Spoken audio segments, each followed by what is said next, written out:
Hi hello and welcome to Lizu's food paradise. അപ്പോൾ ക്രിസ്മസൊക്കെ എല്ലാവരും അടിച്ചു പൊളിച്ചാണെന്ന് വിശ്വസിക്കുന്നു. ഞാനിന്ന് വന്നിരിക്കുന്നത് ക്രിസ്മസിന് ഇവിടെ ഉണ്ടാക്കിയ ഒരു സ്പെഷ്യൽ സ്നാക്ക് റെസിപ്പിയാണ്. ക്രിസ്ത്യൻസൊക്കെ ഈ ക്രിസ്മസ് ടൈമിൽ ഉണ്ടാക്കുന്ന ഒരു സ്പെഷ്യൽ സ്നാക്കാണ് ഒരപ്പം എന്ന് പറയും. അത് പണ്ട് മുതലേ ട്രഡീഷണലായിട്ട് ഉണ്ടാക്കി വരുന്ന ഒരു സ്നാക്കാണ്. അതിപ്പോൾ സിമ്പിളായിട്ട് നമുക്ക് എങ്ങനെ ഉണ്ടാക്കാൻ പറ്റുമെന്നാണ് ഞാനിവിടെ കാണിച്ചിരിക്കുന്നത്. നമ്മുടെ പുതുതലമുറയ്ക്കും ഉണ്ടാക്കണമല്ലോ, അപ്പോൾ എങ്ങനെ സിമ്പിളായിട്ട് ഉണ്ടാക്കാൻ പറ്റുമെന്നാണ് ഞാൻ കാണിച്ചിരിക്കുന്നത്. അതിനായിട്ട് ഇടിയപ്പത്തിൻ്റെ വളരെ നൈസായിട്ടുള്ള പൊടി ഞാൻ 2.25 കപ്പ് എടുത്തിട്ടുണ്ട്.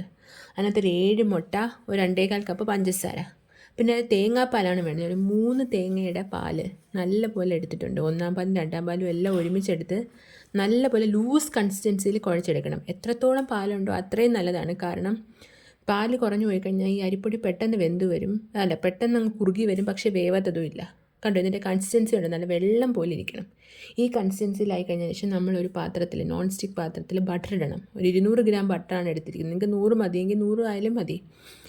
എന്നിട്ട് അതിനകത്തോട്ട് ഞാൻ ഈ അരിപ്പൊടി കലക്കി വെച്ചിരിക്കുന്നത് ഒഴിച്ചു കൊടുത്തിട്ട് നമ്മൾ കൈയെടുക്കാതെ ഇളക്കി കൊടുക്കണം. ഞാൻ കുറച്ച് ഒരു ഫ്ലേവറിന് വേണ്ടി ഒരു ഏലക്കാപ്പൊടിയും ചേർത്തിട്ടുണ്ട്. മുട്ട എത്ര എണ്ണം ഇടുന്നോ അത്രയും നല്ലതാണ്. ഇപ്പോൾ 2.25 കപ്പിന് ഞാൻ 7 മുട്ടയാണ് ഇട്ടിരിക്കുന്നത്. 8-9 ആയാലും കുഴപ്പമില്ല. അപ്പോൾ നമ്മൾ ചെറു തീയിൽ വെച്ച് നല്ല പോലെ ഇളക്കി കൊടുക്കണം.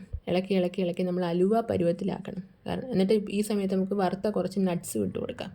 നല്ല പോലെ പാത്രത്തിൽ നിന്ന് വിട്ട് വരുന്ന പരുവമാണ്. ചെറു തീയിൽ വെച്ച് നമ്മൾ വേവിച്ചെടുക്കാവോ, അല്ലെങ്കിൽ പെട്ടെന്ന് കുറുകി വരും, പക്ഷേ അരിപ്പൊടി വേവത്തുമില്ല.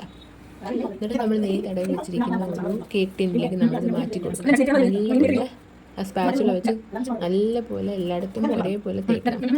എന്നിട്ട് നമ്മളിത് ഓവനിൽ വെച്ച് ബേക്ക് ചെയ്തെടുക്കുകയാണ് ചെയ്യുന്നത്. പണ്ടൊക്കെ ഇത് കനലിട്ടായിരുന്നു ചുട്ടെടുക്കുന്നത്. ഇത് കനലിൽ മുകളിലും താഴെയും ചിരട്ട തീ ഇട്ടിട്ട് അങ്ങനെയൊക്കെ ആയിരുന്നു. പക്ഷേ ഇപ്പോൾ ഇത് ഈസിയാണ്. ഏറ്റവും ഈസി ആയിട്ടുള്ള വേർഷനാണ് ഞാൻ പറഞ്ഞു തന്നിരിക്കുന്നത്, ഓവനിൽ ബേക്ക് ചെയ്തെടുക്കുന്നത്.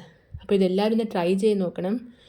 നല്ല ടേസ്റ്റാണിത് ഓവനിൽ ബേക്ക് ചെയ്തെടുക്കുന്നതിന് പുറം മുരിഞ്ഞു വരുന്നതാണ് ബേക്ക് ആവുന്നത് നമ്മൾ അറിയുന്നത്. പുറം നല്ല പോലെ മുരിഞ്ഞു വരണം. അത്രയും നേരം വരെ നമ്മൾ ഒരു 180 ഡിഗ്രിയിലിട്ട് ബേക്ക് ചെയ്തെടുക്കണം. ഒരു 60 മിനിറ്റൊക്കെ എൻ്റെ ഓവനിൽ ടൈം എടുത്തു. പിന്നെ നമ്മൾ 2 കാര്യങ്ങളാണ് ശ്രദ്ധിക്കേണ്ടത്. മുട്ടയും കുറഞ്ഞു പോകാൻ പാടില്ല, തേങ്ങാപ്പാലും കുറഞ്ഞു പോകാൻ പാടില്ല. അത് രണ്ടും കുറഞ്ഞു പോയി കഴിഞ്ഞാൽ ഇതിൻ്റെ ഒരു ടേസ്റ്റും ഉണ്ടാകത്തില്ല. പിന്നെ ഇത് സ്ലോ ഫ്ലെയിമിലിട്ട് വേണം, നമ്മൾ പതുക്കെ വേണം ഇത് വേവിച്ചെടുക്കാൻ അരിപ്പൊടി. അതാണ് പറയുന്നത്, നല്ല പോലെ വെള്ളം പോലെ ഇരിക്കണം. അങ്ങനെ 180 ഡിഗ്രിയിൽ 60 മിനിറ്റാണ് ഞാൻ ഇട്ടിരിക്കുന്നത്. അപ്പോൾ എല്ലാവരും ട്രൈ ചെയ്ത് നോക്കുക. ബൈ.